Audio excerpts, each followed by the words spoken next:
সন্ধ্যাবেলা বরমশাই কেক নিয়ে হাজির, আর দু ধরনের কেক এনেছে, মানে একটা ডার্ক ফ্লেভারের আর একটা ব্রাউন।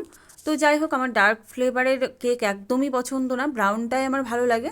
আর যাই হোক, আমি কেকটা কাটিং করব। আর তোমরা 25শে ডিসেম্বর ক্রিসমাস ডে সেলিব্রেশন কারা কারা করেছো অবশ্যই তোমরা কমেন্টে বলো, আর কারা কারা এই বড়দিনে কেক খেয়েছো সেটাও কমেন্টে বলো।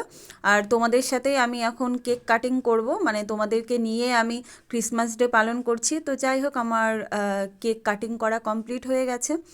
আর তোমাদের যদি ভিডিওটা ভালো লাগে অবশ্যই লাইক করে দিও, কমেন্ট করে দিও কারা কারা বড়দিনে কেক খেয়েছো। আর এই নাও, এটা তোমাদের জন্য পাঠালাম, তোমরা খেয়ে নাও।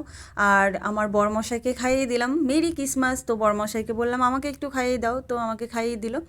তারপর ব্রাউন ফ্লেভারেরটা, এটাও তোমরা একটু ট্রাই করো, কেমন লাগে তোমরা একটু বলো। এখন আমি আমার চ্যামসোনাকে কেক খাওয়াবো। বেটু, মেরি ক্রিসমাস।